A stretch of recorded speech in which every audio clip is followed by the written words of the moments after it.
ಇನ್ನು ರಾಜ್ಯ ಬಿಜೆಪಿಯಲ್ಲಿರುವಂಥ ಭಿನ್ನಮತ ಭಿನ್ನಾಭಿಪ್ರಾಯ ಸದ್ಯಕ್ಕೆ ನಿಲ್ಲುವಂಥ ಲಕ್ಷಣಗಳು ಕಾಣಿಸ್ತಾ ಇಲ್ಲ. ಆಲ್ಮೋಸ್ಟ್ ಭಿನ್ನಮತಕ್ಕೆ ಬ್ರೇಕ್ ಹಾಕಿ ಅಂತ ಹೇಳಿ ಕೇಂದ್ರ ಸಚಿವರಾಗಿರುವಂಥ ಪ್ರಹ್ಲಾದ್ ಜೋಶಿ ಅವರು ಬಂದು ಒಂದು ಮೀಟಿಂಗನ್ನು ಮಾಡಿದರು. ವಿಜಯೇಂದ್ರ ಜೊತೆಗೆ ಅರವಿಂದ್ ಲಿಂಬಾವಳಿ ಅವರ ಜೊತೆ ಸೇರಿಕೊಂಡು ಒಂದು ಮೀಟಿಂಗನ್ನು ಮಾಡಿದರು. ಎಲ್ಲವೂ ಕೂಡ ಸುಸೂತ್ರವಾಗಿ ನಡೆಯುತ್ತೆ ಅಂತ ಎಲ್ಲರೂ ಕೂಡ ಅಂದಾಜು ಮಾಡಿದರು. ಬಟ್ ಈಗ ಎಲ್ಲವೂ ಕೂಡ ಉಲ್ಟಾ ಆಗ್ತಾ ಇದೆ. ಕಾರಣ ಏನು ಅಂತ ಹೇಳಿದ್ರೆ, ಇವತ್ತು ಬೆಂಗಳೂರಿನ ಮಹದೇವಪುರ ವಿಧಾನಸಭಾ ಕ್ಷೇತ್ರ ಯಾರದ್ದಿ ಕ್ಷೇತ್ರ, ಅರವಿಂದ್ ಲಿಂಬಾವಳಿ ಅವರು ಪ್ರತಿನಿಧಿಸ್ತಾ ಇದ್ದಂಥ ಕ್ಷೇತ್ರ, ಈಗ ಅವರ ಪತ್ನಿ ಗೆದ್ದಿದ್ದಾರೆ MLA ಆಗಿ. ಈ ಕ್ಷೇತ್ರದಲ್ಲಿ ಮುಖ್ಯವಾಗಿ ಒಂದು ಕಾರ್ಯಕ್ರಮ ನಡೆಯಿತು. ಯಾವ ಕಾರ್ಯಕ್ರಮ ಅಂತ ಹೇಳಿದ್ರೆ, ಬಾಂಗ್ಲಾ ನುಸುಳುಕೋರರ ವಿರುದ್ಧ ಜನಜಾಗೃತಿ ಅಭಿಯಾನ ಅಂತ ಹೇಳಿ. ಇದು BJP ವತಿಯಿಂದಲೇ ನಡೆಯುತ್ತಾ ಅಥವಾ ರೆಬಲ್ ನಾಯಕರು ನಡೆಸಿದ್ರ ಅಂತ ಹೇಳಿದ್ರೆ, ರೆಬಲ್ ನಾಯಕರು ನಡೆಸಿದ್ದು. ಅರವಿಂದ್ ಲಿಂಬಾವಳಿ ಅವರು ಭಾಗಿಯಾಗಿದ್ದರು, ಪ್ರತಾಪ್ ಸಿಂಹ ಅವರು ಭಾಗಿಯಾಗಿದ್ದರು, ಕುಮಾರ್ ಬಂಗಾರಪ್ಪ ಭಾಗಿಯಾಗಿದ್ದರು. ಇವರೆಲ್ಲರೂ ಭಾಗಿಯಾಗಿ ಒಂದು ಸಂದೇಶವನ್ನು ರವಾನೆ ಮಾಡಿದ್ದಾರೆ ಈ ಒಂದು ಕಾರ್ಯಕ್ರಮದ ಮೂಲಕ. ಎರಡು ರೀತಿಯ ಸಂದೇಶ. ಒಂದು, ವಿಜಯೇಂದ್ರ ನಾಯಕತ್ವವನ್ನು ನಾವು ಒಪ್ಪೋದಿಲ್ಲ ಅನ್ನುವ ಒಂದು ಸಂದೇಶ. ಇದರ ಜೊತೆಗೆ ನಾವು ಪಕ್ಷ ವಿರೋಧಿ ಚಟುವಟಿಕೆಯನ್ನು ಮಾಡ್ತಾ ಇಲ್ಲ ಅನ್ನುವ ಸಂದೇಶವನ್ನು ರವಾನೆ ಮಾಡಿದ್ದಾರೆ. ಈ ಕಾರ್ಯಕ್ರಮ ನಡೆಯಿತು. ಒಂದು ಕಡೆ ಪ್ರತಾಪ್ ಸಿಂಹ ಅವರು ಮಾತನಾಡಿದ್ರು, ರಾಜ್ಯ ಸರ್ಕಾರದ ವಿರುದ್ಧ ವಾಗ್ದಾಳಿ ನಡೆಸಿದ್ರು.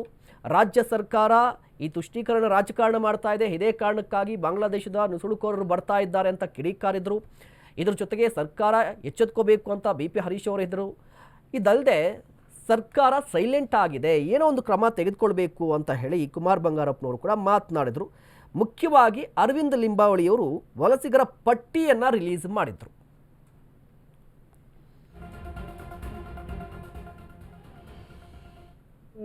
ಸಮೋಸ ಮಾಡೋರ್ನ, ಜ್ಯೂಸ್ ಅಂಗಡಿಯವ್ರನ್ನ, ಇದೆಲ್ಲವೂ ಕೂಡ ಕಾನ್ಸಂಟ್ರೇಟ್ ಆಗಿರ್ತಕ್ಕಂಥದ್ದು ಬಿಸ್ನೆಸ್ ಸೆಂಟರ್, ಸ್ಕೂಲು, ಕಾಲೇಜುಗಳು ಮತ್ತು ಅಫಿಷಿಯಲ್ ಏರಿಯಾಗಳು, ನಿಮ್ಮ ಆಫೀಸ್ ಇರ್ತಕ್ಕಂಥ ಜಾಗಗಳಲ್ಲಿ, ಮತ್ತು ನೀವು ಸಂತೆ ಮಾಡ್ತಕ್ಕಂಥ, ತರಕಾರಿ ಮಾಡ್ತಕ್ಕಂಥ ಜಾಗದಲ್ಲಿ, ರೋಡ್ ಸೈಡ್ ಮಾಡ್ತಕ್ಕಂಥ ಜಾಗದಲ್ಲಿ, ಈ ಥರ ಜಾಗಗಳು ಎಲ್ಲಿ ಜನದಟ್ಟಣೆ ಆಗಿರ್ತಿದೋ ಆ ಜಾಗಗಳಲ್ಲಿ ಈ ಅಕ್ರಮ ವಲಸಿಗರ ಕೆಲಸಗಳು ಜಾಸ್ತಿ ನಡೀತದೆ.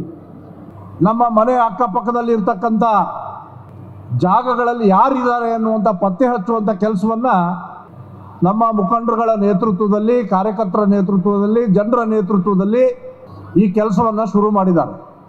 ನನ್ನ ಹತ್ರ ದೊಡ್ಡ ಪಟ್ಟಿನೇ ಇದೆ. ಇದು ಹೆಂಗೆ ಪೊಲೀಸ್ ಇಲಾಖೆಯವ್ರಿಗೆ ಗೊತ್ತಾಗಿಲ್ಲೋ ನನಗೆ ಗೊತ್ತಿಲ್ಲ.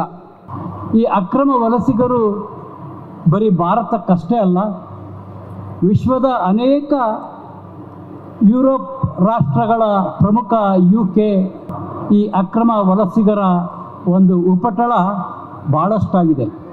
ಇವತ್ತು ವಿಶ್ವ ಈ ವಲಸಿಗರ ಒಂದು ದೌರ್ಜನ್ಯ ಆಕ್ರಮಣಕ್ಕೆ ಮುಂದೊಂದು ದಿನ ಒಂದು ದೊಡ್ಡ ಸವಾಲಾಗ್ತದೆ ಅಂತಕ್ಕಂಥ ಪರಿಸ್ಥಿತಿಯಲ್ಲಿ ಇವತ್ತು ವಿಶ್ವ ಬಂದಂಥ ಸಂದರ್ಭದಲ್ಲಿ ಇವತ್ತು ನಾವು ಭಾರತದವರು ಎಚ್ಚೆತ್ತುಕೊಳ್ಬೇಕಲ್ಲ.